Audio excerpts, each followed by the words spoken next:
lagi. Kalau kamu sering masak mie lewat jam 2 pagi dan kompor kamu pernah nyala sendiri, cerita ini bukan buat kamu dengar sampai habis. Jam di dinding dapur itu berhenti di jam 2 lewat 17 menit.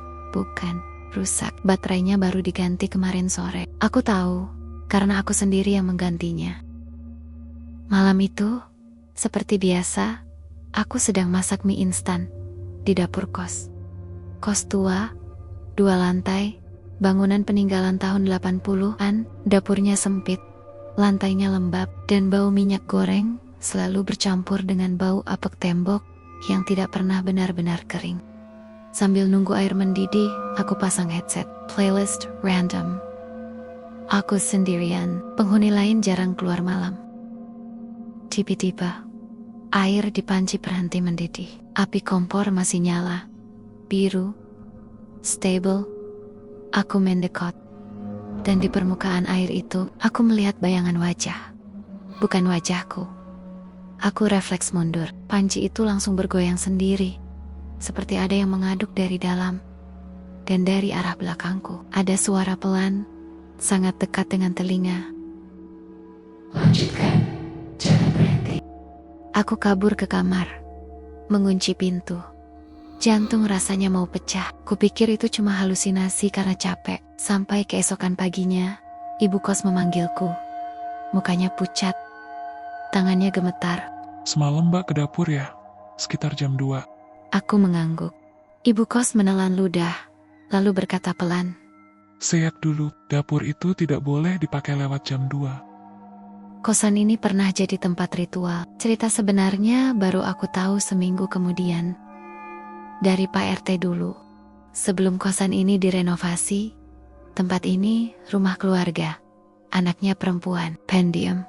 Sering masak sendirian tengah malam. Sampai suatu hari, warga mencium bau busuk dari dapur. Saat pintu didobrak, mereka menemukan panci besar di atas kompor. Di dalamnya, potongan tubuh manusia. Dan si anak perempuan itu hilang. Polisi tidak pernah menemukan jasad lengkapnya. Hanya dapur itu, yang sejak hari itu selalu dingin meski kompor menyala. Sejak malam itu, aku sering terbangun jam 2 lewat 17 menit tepat. Setiap kali, selalu terdengar suara panci dipukul pelan dari dapur. Tok, tok, tok. Padahal kamar kosku di lantai 2. Aku coba rekam pakai HP, tidak ada suara apa-apa di rekaman. Tapi suatu malam, aku melihat sesuatu di layar HP-ku. Di pantulan jendela dapur, ada sosok perempuan berdiri di belakangku. Lehernya tidak utuh. Dapur itu minta diteruskan. Malam ke-7, aku tidak tahan. Aku turun ke dapur. Jam dinding masih menunjukkan 02,17. Kompor menyala sendiri. Di atasnya, ada panci yang sama seperti malam pertama. Dan di dalam panci itu, mie instan yang belum aku masukkan. Tiba-tiba kepalaku pusing. Bukan suara lagi. Kali ini, ingatan yang bukan milikku masuk ke kepalaku. Perempuan itu memasak bukan untuk makan, dia menyempurnakan ritual. Setiap malam, satu potongan, satu bagian tubuh dimasak perlahan. Dan ritual itu tidak pernah selesai. Aku dipilih.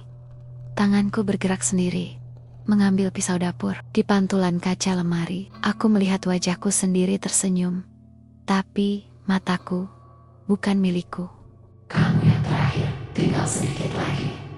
Aku menjerit. Pisau itu jatuh, lampu dapur mati. Dan untuk pertama kalinya, jam dinding bergerak lagi.